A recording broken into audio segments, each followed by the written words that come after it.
Bonjour et bienvenue dans la chaîne Mathématiques Sciences. Aujourd'hui, je prends et expliquer une nouvelle vidéo, qui est une vidéo donc en organisation et gestion des données fonctions, et plus précisément une vidéo dans laquelle nous allons voir comment on peut lire des graphiques et des tableaux de valeur.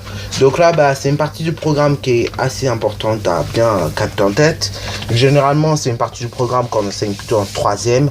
Moi, je vous l'enseigne depuis la cinquième parce que comme ça, pas à pas, en fait, ça nous permet de comprendre un petit peu qu'est-ce que c'est qu'une fonction et découvrir tranquillement. Donc, ceux qui me suivent depuis que vous êtes en cinquième, c'est parfait, vous allez comprendre pas à pas qu'est-ce que c'est qu'une fonction. Et même ceux qui suivent depuis la sixième, tant pis, vous pourrez tout de même comprendre qu'est-ce que c'est qu'une fonction à l'avance. Ok.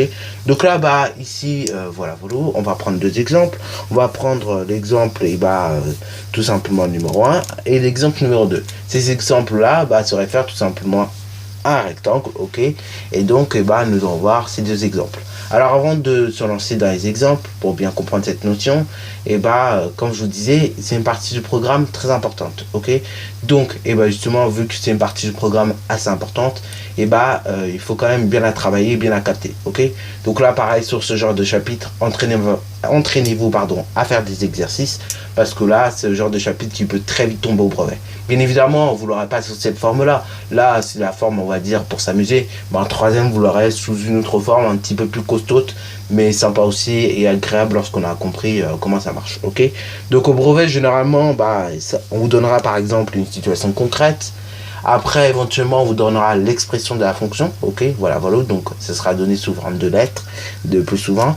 Et après, donc, on vous donnera à faire, par exemple, des représentations graphiques ou bien également des calculs d'images d'antécédents. Et vu que c'est des situations concrètes, par moment, on vous demandera d'interpréter certains de vos résultats. Ok, pour voir si vous avez compris. Ok, donc là, je sais pas si vous avez montré cet exemple l'année dernière. Moi, on en reparlera cette année et l'année prochaine. C'est un exemple qui revient assez souvent, ok. Donc tout de même, il faut bien travailler cette partie du programme, ok. Et puis de toute façon, même si vous bossez pas pour le brevet, après plus tard en seconde, vous allez avoir des maths, et donc il faut bien avoir compris cette partie du programme pour poursuivre les maths mine de rien. Donc là, c'est parti mon kiki. Donc ici, on va revoir un petit peu ce qu'on a vu l'année dernière globalement, mais si là, ça a été encore donné d'une manière différente. Donc là, on va commencer par la lecture de tableau de valeur. Donc c'est parti mon kiki. Comment peut-on lire des données dans un tableau de valeur? Et donc là, ces deux exemples vont se concentrer notamment sur un rectangle. Et par contre, les représentations ne seront pas les mêmes, les questions non plus. Donc là, justement, ici, dans cet exemple-là, on considère le rectangle ci-contre. Donc, rectangle ayant pour longueur x plus 2, ayant pour largeur x. Et donc là, on voudrait dire dans le tableau l'aire de ce rectangle pour quand x est égal à 4,1 cm. Et puis, quand la valeur de x, on recherche la valeur de x, quand l'aire est de 35 cm². Ok. Donc là, nous allons voir comment ça marche cette lecture. Alors donc là, on recherche deux choses. Déjà, on cherche quand x est égal à 4,1 cm, on cherche r, ok. Et quand l'aire est égal à 35 cm², on cherche justement combien vaut x. Alors vous apprendrez l'année prochaine à calculer dans ce genre de situation avec une fonction, bien évidemment, une expression, par exemple x, ok, comment vaut x, et également comment vaut x plus 2, ok, ou bien ainsi de suite, comment vaut l'air. Bon bref, vous apprendrez ça l'année prochaine avec les fonctions, ok. Mais là cette année donc, généralement, vu qu'on veut pas vous casser la tête avec les fonctions et les lettres, du coup on vous donnera ça sous forme de tableau. Donc là, ici vous avez un tableau, tableau donc qui indique l'aire en centimètres, en centimètres carrés bien évidemment puisque c'est une aire, et tout simplement la longueur de x en centimètres en revanche, ok. Donc là tout simplement, première chose, on recherche justement l'aire quand x vaut 4,1 cm. Donc on regarde quand x vaut 4,1 cm, on le voit ici, l'aire est de 25,01 cm². Attention, j'ai peut-être dit tout à l'heure centimètres, mais une aire normalement c'est cm². Donc on retient bien qu'il faut bien aussi faire attention aux unités. Bon, ça commence à devenir du classique. Donc là, justement, quand x vaut 4,1 cm, dans ce cas-là, on peut lire d'après le tableau que son aire est de 25,01 cm². Ok. Maintenant, on cherche tout simplement la valeur de x lorsque son aire est de 35 cm².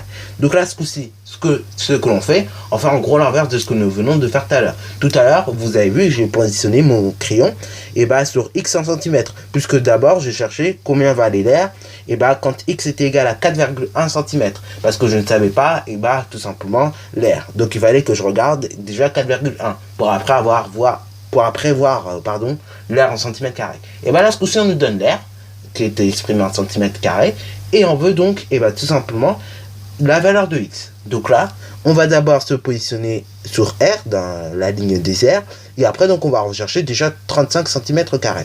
Une fois que vous avez vu 35 cm², c'est super. Vous tout simplement remontez la case et vous allez voir donc normalement combien vaut x. Et là vous voyez d'après lecture du tableau que x vaut bien tout simplement 5 cm. Ok, voilà. Donc ça c'est quand nous avons tout simplement à faire des lectures de tableau de valeurs. Ok, alors ça oui, vous apprendrez plus tard également, mais je préfère vous dire ça tout de suite et très honnêtement. Ce que vous avez ici, ça s'appelle un tableau de valeurs. Ok, donc comme son nom l'indique, c'est un tableau dans lequel on a des valeurs. Ok, et donc le nombre indiqué x, on appelle ça l'antécédent. Ok, si on avait à faire une fonction, et le nombre de la colonne suivante qui est appelé r, on appellerait ça l'image. Ok, donc là en gros ce que nous avons fait, en gros on aura dû si on aurait eu une expression littérale donc de f de x, ok, on aurait dû calculer d'abord l'image et après l'antécédent, pardon. Ce qui veut dire que quand par exemple on cherchait l'aire lorsque x valait 4,1 cm, c'est la même chose qu'en fait si tu me demandes de rechercher l'image de 4,1 cm. Et pareil, quand on avait 35 cm² comme R, j'ai demandé combien valait x. En gros on me demande de chercher un antécédent de 35 cm². Ok, voilà. Bon, petite remarque mine de rien, ça c'est un truc à savoir, et ça vous devrez savoir on va dire toute votre vie. Dans certains cas, il peut y avoir plusieurs valeurs de x, et donc elles ne sont pas toutes notées bien évidemment dans le tableau. Ok, seules les valeurs qui intéressent l'énoncé sont notées dans le tableau. Par moment il peut en avoir plusieurs. Par exemple quand vous cherchez justement des images, ok, vous pouvez tomber sur plusieurs images. Ok, voilà, ça arrivera nécessairement en troisième lorsque vous aurez vu tout ce qui est lecture graphique. Bon, maintenant nous allons voir comment on peut lire des graphiques. Sur ce donc, lecture de graphiques. Donc les lectures de graphiques, c'est quasiment la même chose que les lectures de tableau, sauf que là, attention, première des choses qu'il faut voir, c'est les légendes. Donc là, en termes de légendes, nous avons l'aire de rectangle en centimètres carrés, qui est indiqué en ordonnée, et en abscisse, donc on a les valeurs choisies pour x en centimètres. Ok, donc aire du rectangle en centimètres carrés en ordonnée, et en abscisse, donc nous avons tout simplement la valeur de x qui est exprimée en centimètres également. Donc là, ici, nous avons donc le graphique qui est ici, qui nous donne l'aire en centimètres carrés du rectangle. Ok, du rectangle ci-dessous, toujours longueur x plus 2 et largeur donc x. Et donc justement ce rectangle il nous donne l'aire de ce rectangle en fonction de la valeur de x choisie, ok, qui est exprimée en centimètres. Donc là ce coup-ci on nous demande de déterminer graphiquement et non pas par le tableau de valeur l'aire du rectangle lorsque x vaut 5 cm, et après lorsque l'aire vaut 80 cm², on nous demande de déterminer la valeur de x. Donc là, si vous avez une idée maintenant de comment on fait ça, vous pouvez mettre la vidéo en pause, surtout que les réponses, je dirais, sont un petit peu grosses comme ça, mais on va expliquer. Et après, si vous n'avez pas d'idée, justement, nous allons expliquer par rapport. Sur ce donc, correction. Alors donc là déjà, on voudrait déterminer graphiquement l'aire du rectangle lorsque x vaut 5 cm. Donc déjà, on va se placer sur les abscisses, l'axe des abscisses, et déjà on va repérer 5 cm. Ok, donc on va repérer lorsque x vaut 5 cm, qu'est-ce qui se passe? Donc là nous avons 5 cm ici. Ok, ensuite maintenant on va monter en ordonnée, ok, jusqu'à entre guillemets toucher l'axe des abscisses, enfin des ordonnées, ok, et notamment jusqu'à toucher en fait la courbe plus précisément. Ok, et une fois que vous avez touché la courbe, bien évidemment vous allez sur l'axe des ordonnées. Ok, et vous lisez donc le chiffre qui est indiqué ici. Donc il s'agit de 35. Bien évidemment quand vous montez ici de l'axe des abscisses jusqu'à la courbe, vous montez perpendiculairement. puisqu'on rappelle, ça c'est une petite notion vue en 6ème, mais bon, je préfère le rappeler quand même, la plus courte distance qu'il y a entre un point et une droite, et ben c'est toujours la perpendiculaire qu'il y a, ok. Donc le plus court chemin entre une droite et un point, c'est une perpendiculaire, ok. Pour ça qu'on fait comme ça, c'est-à-dire qu'on prend le point et qu'on fait une perpendiculaire jusqu'à la courbe, ok. Donc vous montez perpendiculairement à la courbe et après donc vous allez en ordonnée et vous voyez le chiffre qui est marqué. Donc là, c'est 35. Ce qui veut dire que quand x vaut 5 cm, et ben son R est égal donc à 35 cm². Ça c'est ce que l'on voit graphiquement. Maintenant, lorsque l'air du rectangle vaut 80 cm², donc on peut le voir ici, et ben maintenant, quelle est la valeur de x? C'est ça que nous cherchons. Donc déjà, on se positionne sur l'axe des ordonnées, ok. Et après donc, pareil, on fait une perpendiculaire. Donc là, c'est pas marqué, mais normalement, on fait une perpendiculaire. Et on lit donc, en gros, on trace un trait, si vous voulez, jusqu'à la courbe, ok. Un trait perpendiculaire partant de 80 jusqu'à la courbe. Une fois que vous touchez la courbe, vous descendez à nouveau perpendiculairement en abscisse. Et donc là, vous voyez la valeur qui est écrite. Et là, vous voyez 8. Ce qui veut dire que si l'aire du rectangle est de 80 cm², dans ce cas-là, la valeur de x est de 8 cm, ok. Donc voilà, et ça c'est pour tout ce qui est lecture graphique et lecture de tableau. On récapitule néanmoins pour tout ce qui est lecture de graphique.